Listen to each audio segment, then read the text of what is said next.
So welcome back to the soil tent. We had a fantastic day in here yesterday. We had some really good panels and really good discussions, and we're going to kick off today with three stalwart individuals who are going to talk to us about how do you make a regenerative place. If I can ask everyone to speak up loudly, we've asked for a microphone. It's just when the big tent kicks off, we sometimes have to compete a little bit with them. And please try and make sure your phones are off. First talk of the day, sometimes people forget that. Everybody's taking their phones out. And so with no further ado, I'm going to hand over to our panel and look forward to what you have to say today. Hello everybody. We have diversely met before, but not met in time to really consider cohesively what we might say about this topic. So we're going to have a hopefully interesting interactive conversation with you. But here's the question Ninian put to us when he invited us to do this talk. What do really regenerative places, including farms and food hubs, look, feel and taste like? And how does one realise the potential of a farm or food hub and reconnect people to the land and the source of where food, fibre and wood comes from? And collectively we decided we didn't have any specific answers to that, but the three of us have some different perspectives to share. So I thought we'd each get started by trying to share something of our own experience and what we think is important, and then have a discussion together on the question perhaps that Ninian has put to us, and hear from any of you. So John, I'm going to ask you to go first, or would you prefer me to go first? Or Andrew, would you like to take the chair first? Well, I think democracy rules. I suggested earlier that you should introduce yourself first, Jenny, because you've kindly done the difficult stuff. Okay, so my name's Jenny Andersson. I run a small community interest company called Really Regenerative, which is based down south out of Sussex, but we work in lots of different places around the world, and we do two things mainly. We're capacity builders from a perspective of learning how to design regenerative economy, culture and ecology. And we work directly with different scales of place around the world, some at a bioregional scale or regional scale. Sometimes we're working with cities, sometimes we're working with private estates, sometimes national parks, sometimes heritage organisations like the National Trust, to try to help them chart a course away from our current extractive economy towards a more regenerative economy. We don't always work in food, but sometimes we do. So if I try to describe, firstly, I don't think today we have any regenerative places, wholly regenerative places, because for us, regenerative is certainly about working with the critical life support systems that we have put in peril, water, climate, soil, biodiversity, to move them towards a more restored state before they can even get to regenerative. But it also includes economy and includes culture, because if we don't weave transformation of those three things together, we might restore soil, we might restore life support systems, but we also need to deal with things like injustice, inequality, growing polarization in society, loneliness, all sorts of different manifestations of our current economic design. So what does that actually feel like to take that journey? I'll try to give two very short stories of places that we're working on. One is a long way away from here, which is in Thailand. Anyone ever been to Thailand? Okay, great. Eastern Thailand on the border with Cambodia? No, okay. So there is a province called Chantaburi, which is in eastern Thailand. Those of you who've been to Thailand have probably encountered a very spiky, stinky fruit called durian. Anyone? I mean, it is just deeply gross in terms of smell and taste to me. However, it's very, very popular with Chinese. Now, until about 10 years ago, Chantaburi had a very diverse agro-economy, multiple different fruit growing, rubber growing, once did have a vibrant gems industry. It was a very resilient and stable economy and a biodiversity hotspot named by the UN biodiversity within the biodiversity framework.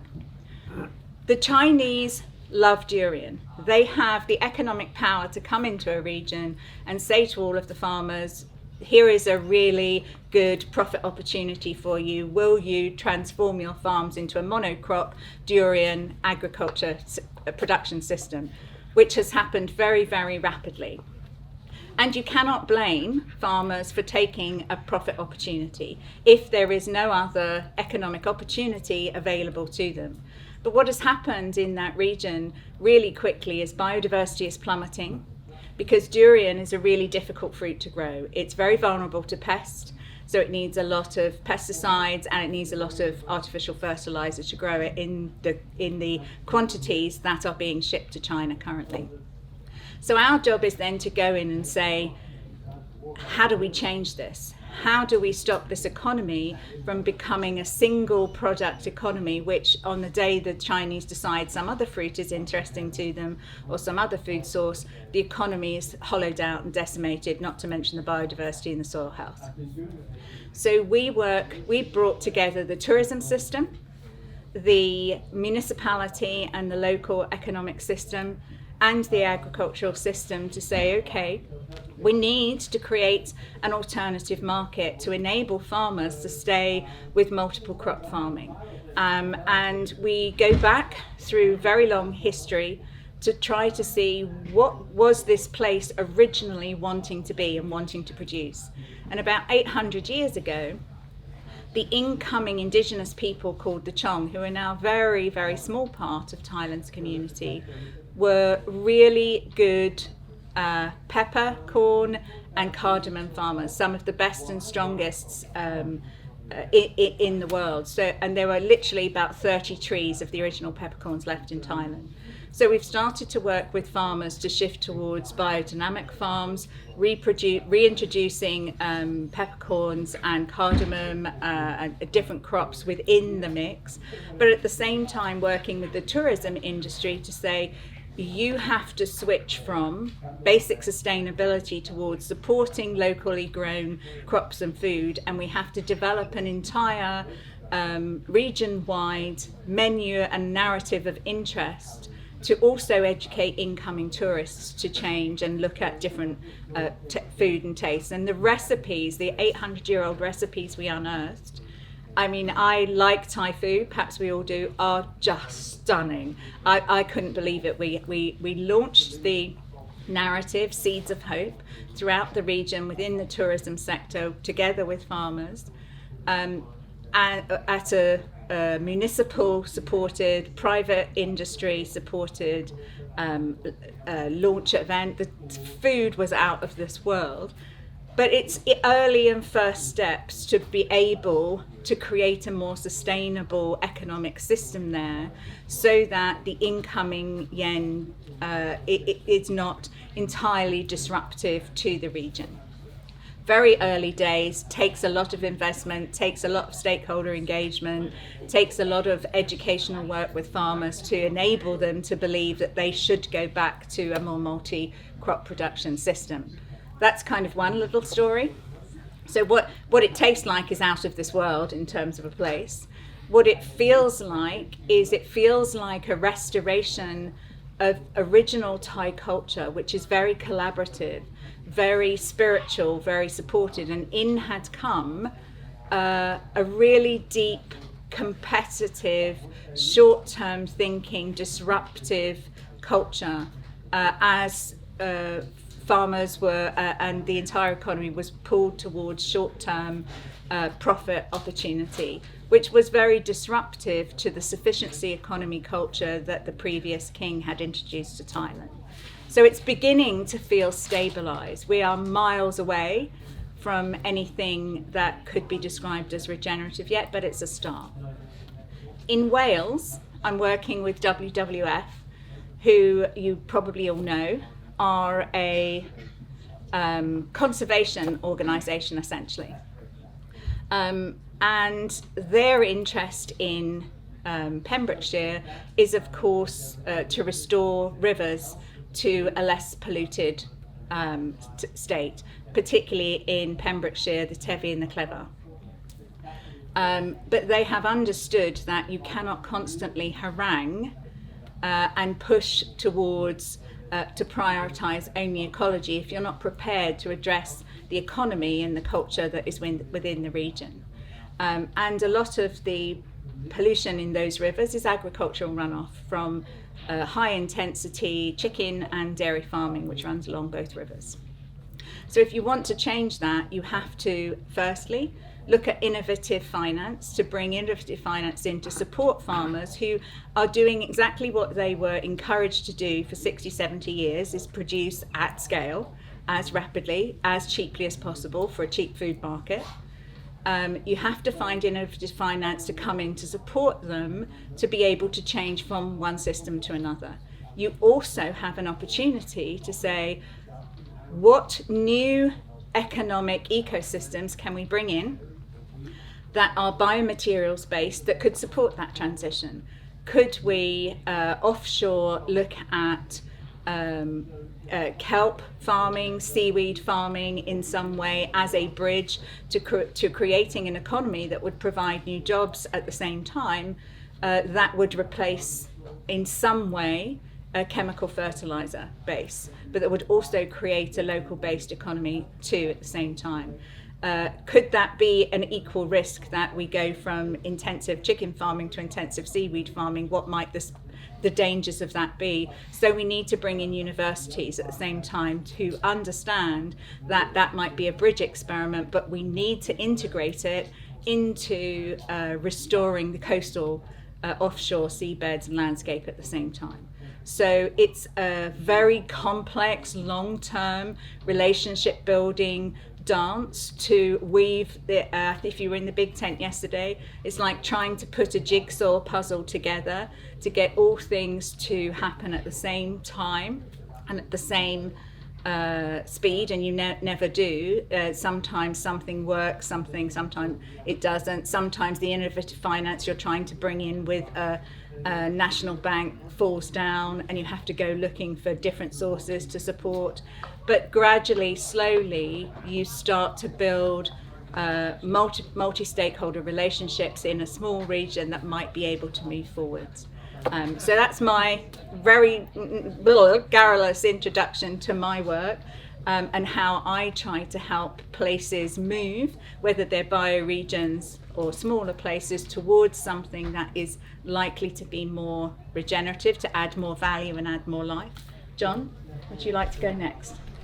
Oh, well, I feel completely inadequate listening to that. I'm a farmer.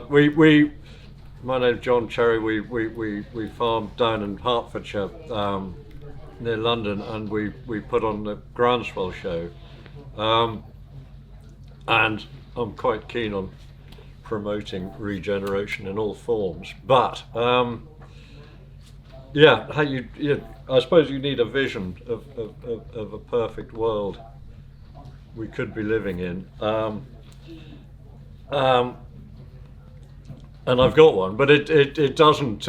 It relies on everyone else thinking as I do. But I've discovered as I get older that a lot of people don't think as I do, which is disappointing. I think the world is a disappointing place. But we started. We started Groundswell as a way of encouraging farmers to change the way they farm for their benefit, and you know, I got really excited about the potential of no-till farming for improving the soil, and the soil is just such an important and completely overlooked ecosystem which we all walk about on and don't really give much thought to, and yet, you know, it holds the key for so much potential regeneration. Is severely degenerated, and you know, we can put it together and make the world a better place. So that we started Groundswell with an aim of encouraging farmers to think about the soil underneath their feet, and that it's such a it's so important for them to say, well, you'll make the world a better place, but don't worry about that. It's actually going to improve your farm and the economics of your business, and just make life an awful lot easier for you as a farmer. And so, and I think that's kind of, Jenny's story about the Thai people. That you're dealing with the pressures of as a farmer. Whether it's the Chinese coming along and wanting you to grow a revolting fruit to export. And it's disgusting, isn't it? It's pretty gross. But it's but in a way, a lot of what we're growing as farmers here is, Andrew will, fill our souls with joy talking about all the different wheats and bread and things that we could be eating, and yet, most people are eating disgusting, sliced Chorley wood processed bread, and getting terribly ill. And it's anyway. So this is my area of expertise, is being not a very good farmer in Hertfordshire and putting a show on. But the exciting thing about Groundswell is all the people who come along and fill our hearts with joy about the potential for a better world. And it's it started off with just an idea that if we can persuade a few farmers to change the way they farm for their benefit, you'd have little pools of excellence and hope dotted around the place, and I suppose that's where I'm hoping it'll go. But what will a regenerative landscape look and smell like? It'd just be completely different, but it's different in so many ways. It's hard to know where to start. We had a lovely fellow called Frederick Thomas who came to, I think he's been up to Scotland a few times, but he's a French farmer, and he came to Groundswell a few years ago, and he started off as a no-till farmer in France, and I've been to his farm, and it's horrible land, and he'd managed to turn his foul kind of, you can see his neighbours really struggling to grow anything, and then his farm's full of huge plants and lovely biodiversity and multiple crops all growing in an exciting way. But it's he said if someone had asked him 10 years ago where he saw his farm in 10 years time, he said, I'll be no-till farming like I am now. You have a kind of vision of the future, kind of starting from where you are. But he said, in fact, what happened is going down the no-till route. Once you change one little thing in your brain, it's like opening a door onto a magic kingdom. It's sort of like Narnia. You suddenly come out the back of the wardrobe, and it's not like Narnia. Narnia is the opposite. It's all pretty horrible and snowy behind the cupboard door. I don't know if any of you are familiar with The Lion, the Witch, and the Wardrobe, but it's opening a door onto a magic kingdom, and you step through, and blimey, the potential is huge, and we're constrained by our imagination so much. But anyway, I feel slightly like that about Groundswell. We started it as a way of encouraging people to go down the no-till route, and it's just turned into a kind of bonkers, exciting sort of opportunity, just endless opportunities to do things in different ways. And I suppose that's regeneration.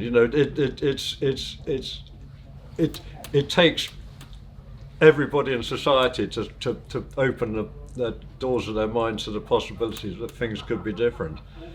And so much of what we do because we do it, and it's not. I suppose we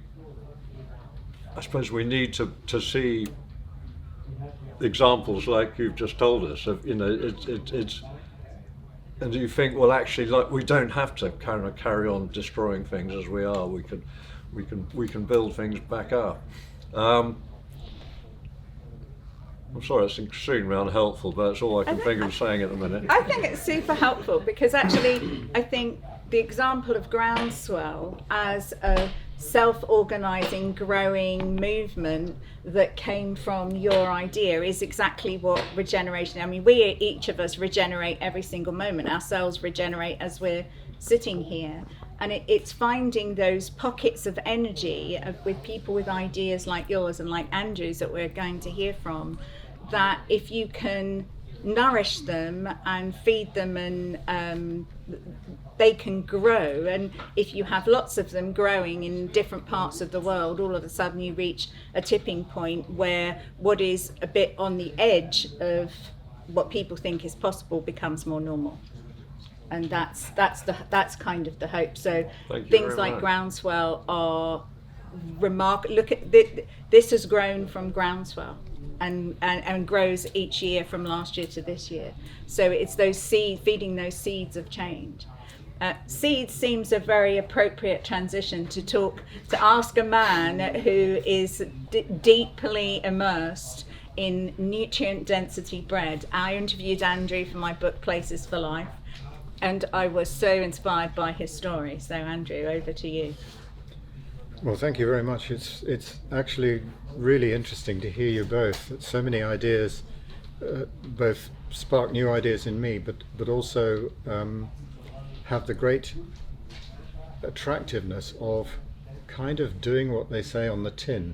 They say if you're making a sales pitch to people, you should always sort of be able to say it in 2 sentences or something and explain to people, anybody, how quickly you can do it. Well, no, I'm not talking about because you're not doing a sales pitch here, you're explaining quite complicated things, but just having a name like Groundswell, I think, is genius, because it seems to me that points to so many different aspects of what regeneration, what some deep attention to the natural world might teach us about how we can do things better in terms of both the food economy, but of course that links, as you have eloquently said, Jenny, links to economy and biodiversity and all the rest of it. Sort of early in my attempts to understand the world, notions such as you've been advancing really sort of resonated with me.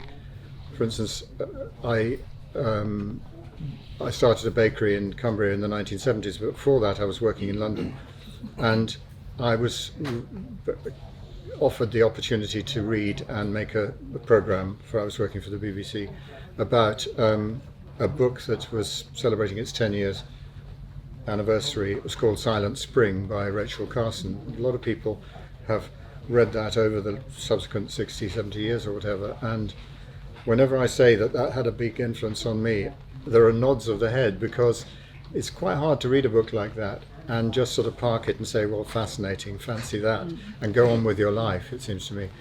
And the same thing was true for me when I read books by Albert Howard about agriculture, and particularly the notion that the job of a farmer or a grower, or indeed a processor of food, is to create the right conditions in which health can emerge. And it seems to me that's a fundamental sort of operating idea of the notion of regeneration, where we're trying to do what we can as human beings who've seriously mucked up the biosphere in a very, very short space of time, really, compared to some of the organisms with which we share the planet. Anyway, but we impose our human notions of what regeneration might look like at our peril.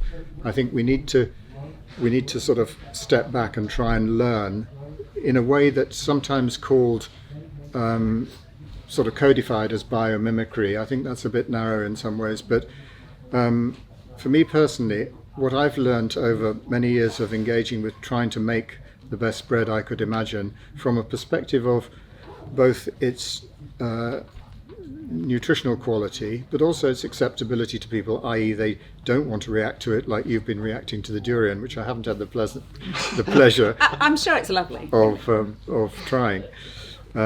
I do like quite extreme sour tastes, but not just nasty smelly ones, which I suspect is what you're talking about. But anyway, the idea is that what I've been trying to figure out for myself is the relationship between nourishment and a communication between the biological elements that are involved in its creation and sharing, if we think of it as a material crop or food stuff. And I started with bread because that was the only thing I could possibly have tried to make a living from when I decided I wanted to leave the city and try and take a bit more responsibility for feeding myself. And just growing food wouldn't pay the mortgage on a small scale, so I started to bake. And in that long journey, what I've realized is that if you look at the key operations in the soil, and this is all coming from people like Albert Howard and more recent researchers, if you look at the relationships in the soil, I learnt the word mycorrhizal from Albert Howard's work, written in the 1940s. And it seemed to me his description of the way in which the mycorrhizal fungi operate near the root hairs of plants, doing a kind of exchange of sunlight through photosynthesis for minerals coming up from the soil. That seemed to me to be, he was a biologist after all, so he was describing something that looked like a plausible mechanism. And you could see how encouraging more of it would look like a sensible thing if you wanted to, if you're interested in the long-term productivity of the soil. And so it was only more recently that I realized that something else was going on in that mycorrhizal association. And people have recently been pointing out how old that is in terms of the evolution of the biosphere. 300 million years or something, mycorrhizae plants have been in that association. And they've survived. Why? Because not only are they a sort of vector of nourishment for each other and also the other components of a vibrant soil, but crucially they signal communication, which is important for the healthy operation of communities. The bacteriologists often talk about communities or consortia of microorganisms like this, and for me that's a really telling word to use, because it implies that no individual is either seeking to or able to dominate the ecosystem in a way that takes everything for themselves, but they are in a sort of more or less self-regulating system. If it doesn't self-regulate, if it goes wrong, that's a description of a diseased state or health not being present. And the communication between these nourishing elements seems to me to be absolutely embedded in it, and we need to pay more attention to whether that communication is actually healthy in our food system, in the kind of way in which we go about feeding each other, ourselves, and sharing our food on a local but also a regional and a global scale. Because clearly our economic system has encouraged the development of a market in which those who can commandeer the majority of the demand for a product will prosper. Those who don't do so well in that don't prosper, and you get the build-up of things like the law of comparative advantage, where it would suit people in Thailand to produce pepper or cardamom and export it. This is long before big demand for durian, but we as a British society and economy, of course, were past masters at going out and grabbing what we wanted from the rest of the world, including being dependent in quite surprising ways on the misfortune of other people. One of the things I discovered in looking at the history of bread and the changes that have been in the bread and wheat economy was to find a government statistic showing that the major supplier of bread wheat to the UK in as late as 1877 was Russia. And I suppose we all know about the repeal of the Corn Laws and the the decision, as it were, to open up our market to foreign producers of grain who could do it at lower cost and with arguably more beneficial bread making quality, more protein and stretchy dough and so on and so forth. But actually, if you look at the history of Russia and the history of our importation of grain, you realize that working people struggling with massively unequal and unhealthy conditions in British factories were being fed off the backs of serfs, i.e. slaves in Russia, who weren't liberated from serfdom until 1861. And it's that sort of complete breaking of any notion that we have obligations, mutual obligations, hands across the ocean, international solidarity, that kind of thing, which I find certainly a very animating idea for me. Jenny alluded to justice and equity as being important components of the process of regeneration. So I think what I would contribute to this notion of what does a really regenerative place look like, it would be one in which we were actually beginning to come to terms with the fact that the transformation that we need to get from where we are now to where we want to be, or what we would imagine our vision through the back of the wardrobe or whatever, of a better world, and one which incidentally needs to get within its own planetary limits very, very quickly, as we now all kind of know, but don't really have any serious route maps for getting to that pulling back and that sort of element of restraint. What's required is transformation across the piece, as Jenny said, in a joined up way. So while I'm a big supporter and always have been of organic farming, in which regeneration is a kind of built-in component with its attention to soils and soil microbiology and rotations and things like that, I think that just changing a growing system to be organic without changing anything else, it would be a recipe for disaster. Not the disaster of how are we going to feed the world, because that's another piece of communication going along with some very denatured food, which is a lie. Of course, we have plenty protein to feed the world, as has been pointed out by many researchers. We just distribute it really badly. And that's because farmers are encouraged, I would say constrained, maybe even forced by the economy to produce for markets rather than for their fellow citizens.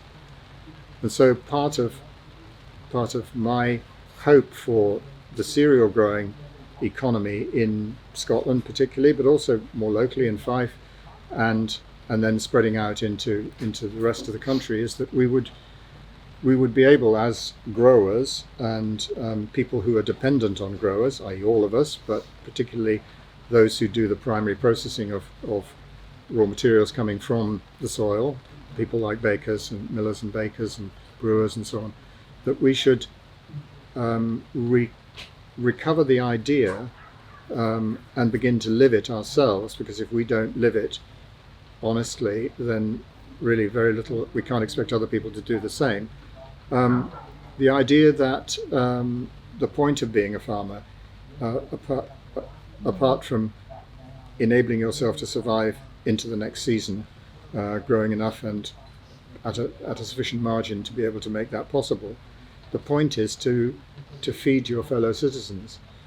As soon as you deviate from any other notion, if you could feed a market or you could produce alcoholic spirit or something like that as a sort of byproduct, but if you go away from the idea of feeding people, then it seems to me you're liable to be a hostage to the fortunes of financialized markets, which is where we're stuck with at the moment. And so somehow we've got to engage, putting it very simply through a kind of bread counter image.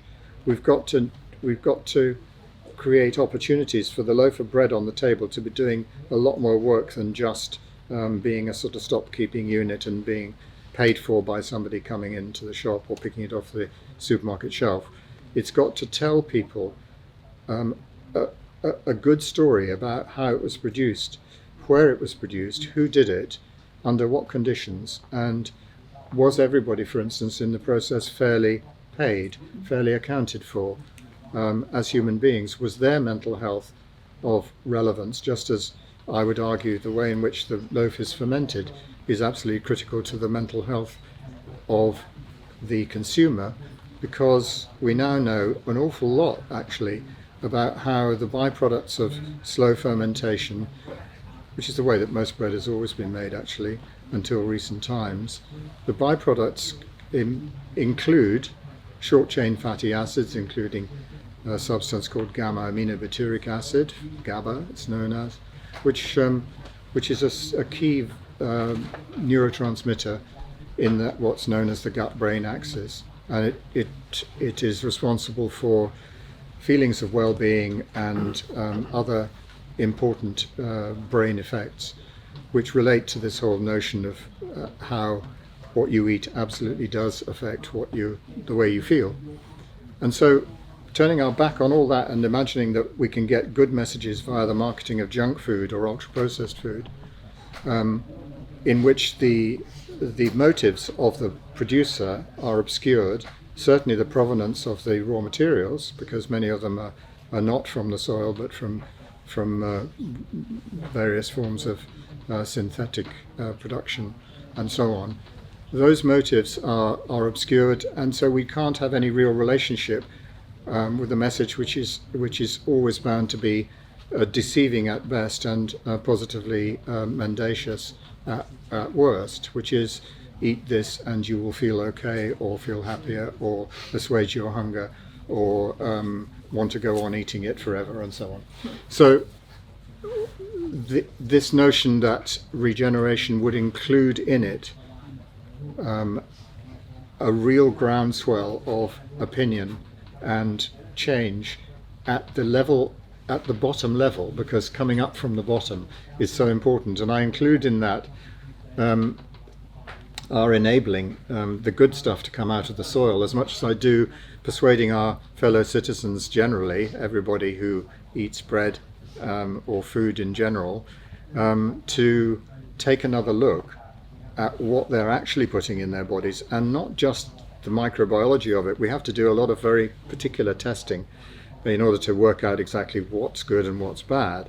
But actually the bigger picture is what's the effect of that bite of a sandwich on your local, or in fact somebody else's ecosystem? You know, is it positive or is it negative? Are you sort of closing your eyes and your ears and your heart to the fact that this may be actually quite damaging, and being prepared to put up with the fact that it's obviously not very good for you, but saying, well, I'm too busy to think about that, or indeed anything else, any other consequences of my eating choices.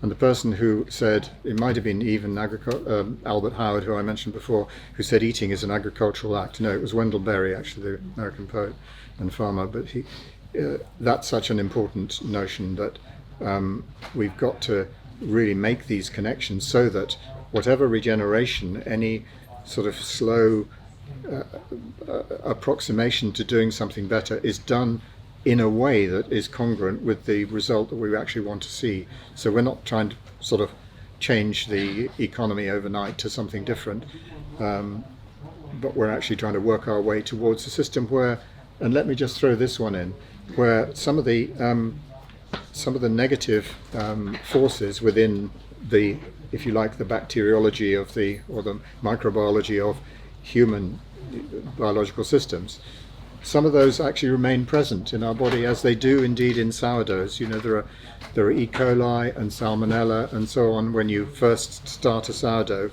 and once it's been going for a little time, they're not visible in anything like the same quantities. In fact, sometimes they're completely removed by a different consortium which holds itself in a balance, which goes on and on reasonably reliably over many decades, as people who keep their own starters and make sourdough regularly with the same sort of flour discover. So this notion that there is balance to be found in systems which are enabled to be self-regulating, and where we have the confidence to say, actually, we don't know all the ways in which that's going to work out, but let's take a punt on it, a bit like John's example of the French farmer, sort of not really expecting the results to be as abundant and as complex, if you like, but also as enlivening as as he discovered, even though he had quite a sort of a techno-fix kind of approach when he first started.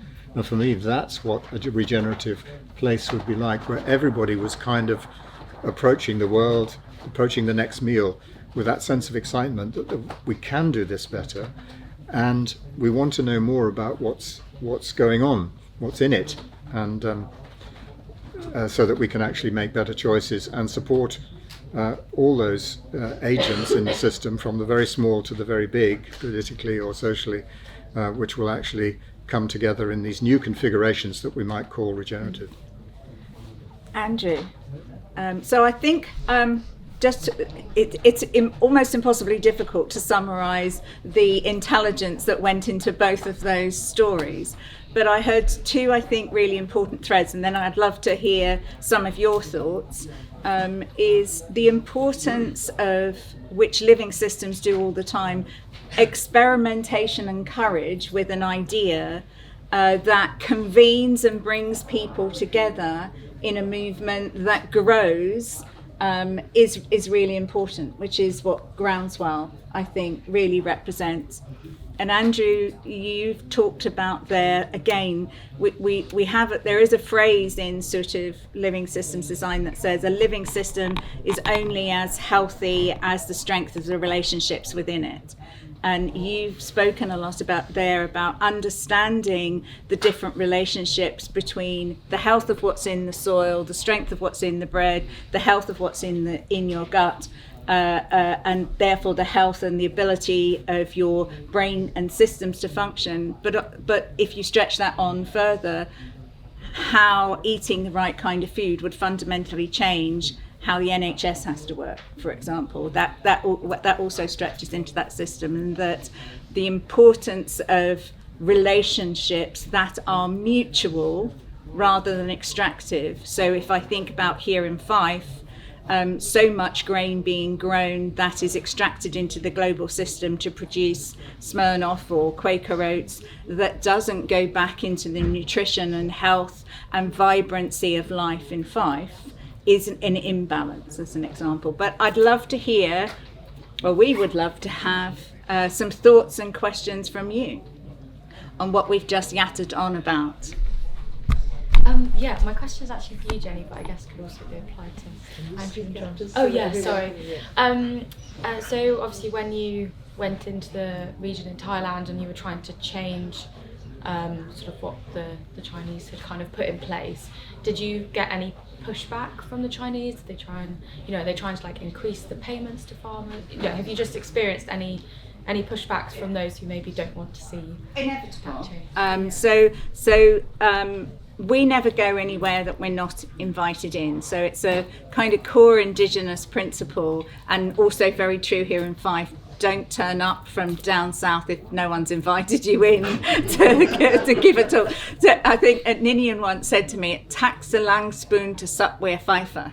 I'm not sure if any of you are from Fife, and that's particularly true, but you have to be invited in. So we were invited in because, by and large, actually there were multiple different drivers happening in Thailand at the time, in that particular province. So the municipality, who are responsible for economic design, were really concerned about future resilient economy, because they could see the potential of it going down the toilet.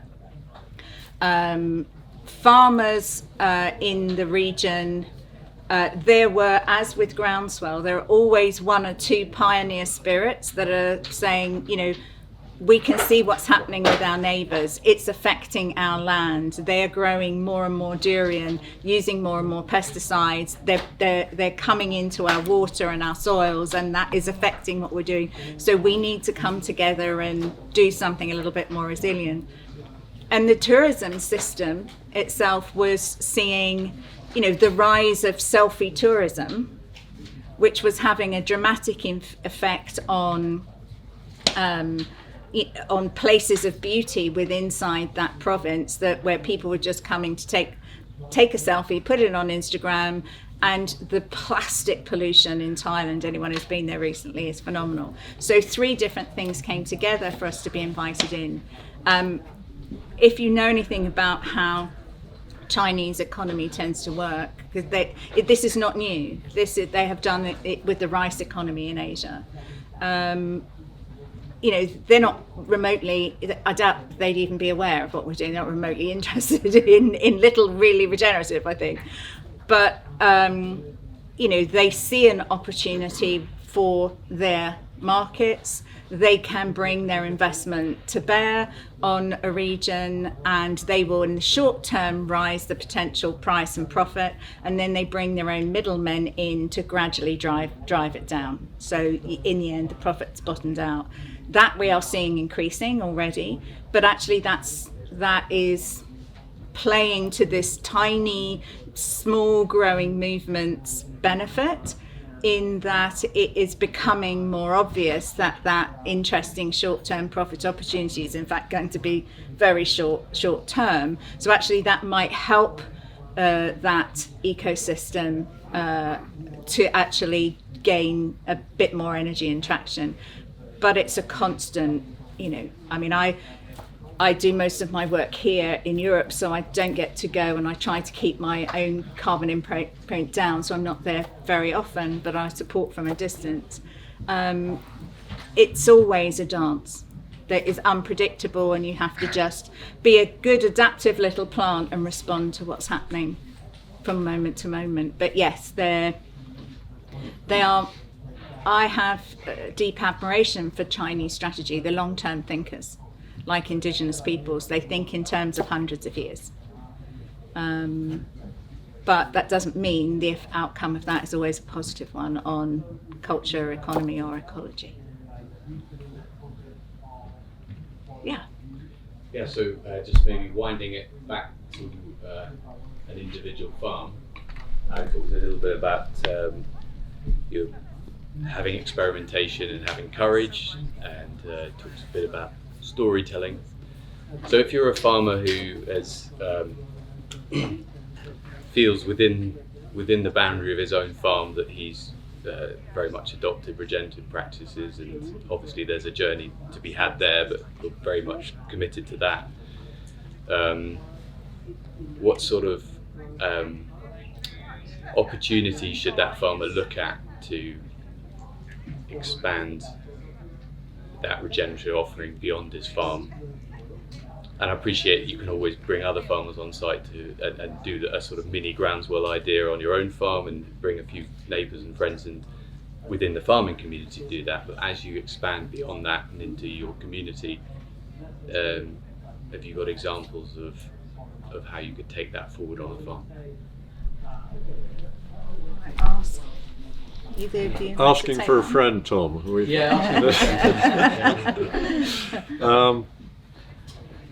Well, you're doing it with getting people onto the, market gardens, onto the land, and just. I think collaboration is what it's all about. It's the mycorrhizae, and it's just giving and taking, and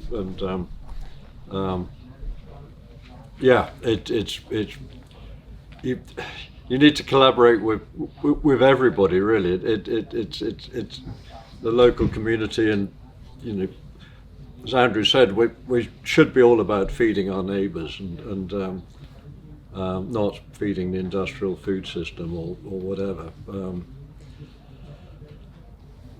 But how you do it, each to their own, I suppose. But it's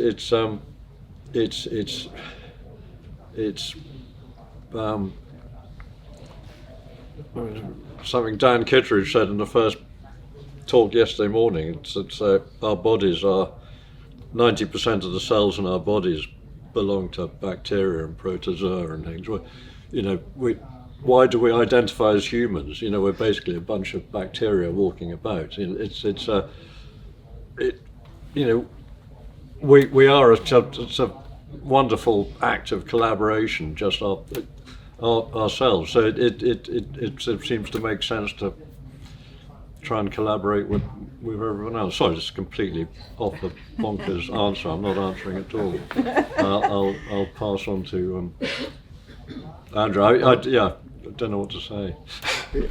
Yeah, I mean, it's really the big question, isn't it? It's so easy to imagine a better way of doing things at the production level and to get excited by it and encourage others to follow suit, and then find that you've got an overproduction in your very small sort of little local economy of the farm, if you like, with no obvious market to sell it. And the problem about doing that without some prior thought about who's going to use the product I'm growing and that kind of thing. And I mean who, I don't mean just a purchase contract from a supermarket. I mean some different form of connection that would increase trust in the food system, which is sadly lacking at the moment. It's there are all kinds of other things that come in because of the absence of trust. And I think we're trying to imagine, do something over at Bauhaus called the Fife Fermenter. It's an idea for repurposing some farm buildings into this learning centre, but it's much more than that. It's going to have a bakery and a grain hub for drying and cleaning, and trying to think our way through to the level of intensity that would be compatible with an honest journey towards net zero emissions, or zero emissions if you like, while providing a place where we can actually embody some of the processes by which regeneration will occur. So getting people, the image I have always revolves around this loaf of bread on the table, or indeed the hearth around which we gather for warmth and communication. It's a hot place where we're actually baking bread, but also what happens around that is we get nourishment, communication, warmth, and all the rest of it.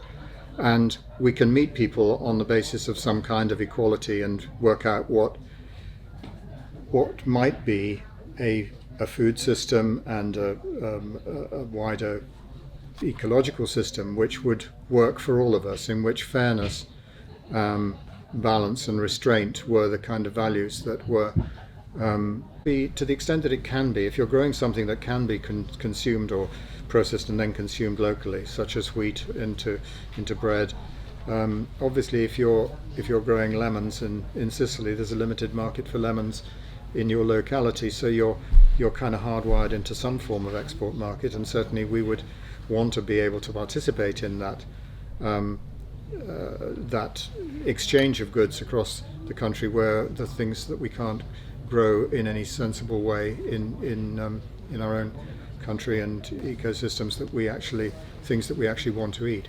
So for me it's about imagining this what we think of as what we want to try and do here as being a pilot project, if you like, a kind of proof of concept that if you can create the conditions where everybody can come together, and I mean everybody from community cooks dealing with trying to feed children in schools or people in hospitals or prisons better, right through to people struggling with the difficulty of finding time to go shopping anywhere, let alone making a better choice than the local junk food emporium. But also soil scientists who can tell us an awful lot about what the kind of biodiversity that we need to nurture in soils might look like in relation to the productivity or nutrient density of the crops that are growing in it, and how that might be really importantly embodied or enabled by certain kinds of processing system, such as, in my case, the evidence I see is from sourdough fermentation of wheat flour being certainly preferable from a whole lot of points of view to extracting all the active ingredients out of it at the milling stage and then putting a lot of other things back in at the baking stage in order to produce a very fast fermented, voluminous and indigestible product. Sorry, yeah. So I haven't said anything, I haven't given you a sort of an obvious solution to that, but something about creating a sort of place or a constellation of little encounters where we can together, everybody, work on this agenda, and it will be slow, and it's not helped by having people suddenly using words like regenerative in a rather loose and undefined way, not attached to any regulation or trustable metrics. I think that's one issue I think is quite important, that metrics, although they're tedious and seem rather reductive, actually are one way in which we can reassure other people that what we're talking about actually is based on more than our own desire for a better future. It's actually based on the evidence of what goes on in natural systems. We are, I think, supposed to be coming to the end of our time here. Are we allowed to go on for 2 minutes, because we have a couple more questions? Can I just add something to your question, which might sound theoretic, but I'll try and qualify it with an example. So we talk about the regenerative future as being the third horizon, what's newly wanting to emerge in an evolving system. But there are 3 really critical things to help people doing that. One is illumination of the stories of people who are trying to do it. So we're all doing that here. 2 is always getting investment and money into the support. But the third is networking those emergent ideas and systems together. So thinking about it for a single farm, if I try to give the example of the little neighbourhood close I live in leafy Midhurst down south, is I live in a small house surrounded by other small houses, most of whom are relatively elderly people who all troll up the road and shop in the local Sainsbury's or Tesco's. Not so great. So I started to plant beans, corn and squash in my front garden, and we all have front gardens, and the surplus of that got shared within whoever wanted to pick something up came by. And then I asked my neighbour if she'd grow potatoes in hers, and so in a small close, all of a sudden we have a vibrant market garden where everybody shares vegetable produce and fruit produce, and nobody is either going to Tesco's and Sainsbury's anymore, and because they can't afford to shop at Cowdray Farm Shop because it's very expensive. So we are a little provisioning environment. But if I think about a farm, perhaps you have a single farm, is the first thing is to look at near neighbours, come together in conversation, and then, as Andrew was saying, there is a jigsaw discussion to be had about what is it that we eat, what are each of the best skills that each of us has, or produce that we're producing. Where's the collaboration between us? How can one farm add something more to a vibrant ecosystem that is different to mine, so that gradually over time we grow a whole resilient system for services, food, entrepreneurial provision. And I'm going to say it wrong, so hopefully Toby is not in the room anywhere. Is it Bauhaus or Bauhaus? Bauhaus. I always get shouted at for saying it wrong. That's a prime example of a place bringing lots of other different entrepreneurial businesses in, whether it's making wool-based mattresses. There was an amazing guy there I met who makes exclusive guitars that people come from all over the world. Is how can you house a multi-service, multi-experiment ecosystem in your space that creates economic stability, showcases the new, and grows the new as a collective, if that makes sense. I think there is an opportunity inside every experiment that we try to do for learning. So a lot of our work is, as you know, learning and development is, and learning is, I think, undervalued and underestimated.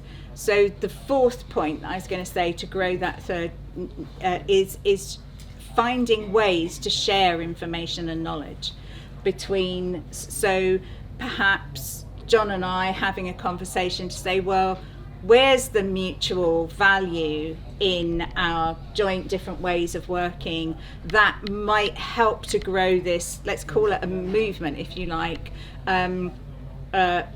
more strongly across the country. But one of the challenges of people who work on the edge of new systems that are emerging, I think, is most of us are stressed to the eyeballs, most of us are underfunded, most of us are work 24/7 and don't quite know what 8 hours sleep is.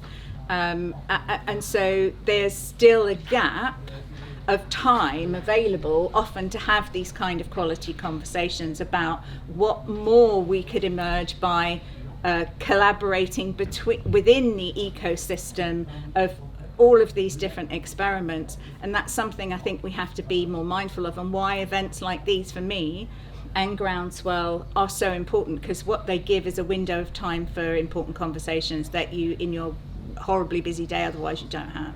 And I don't know if that helps. I think do we have any more questions, because otherwise I think we're going to be thrown out. And I think we've timed it really well because it chucked it down with rain and now the sun has come out.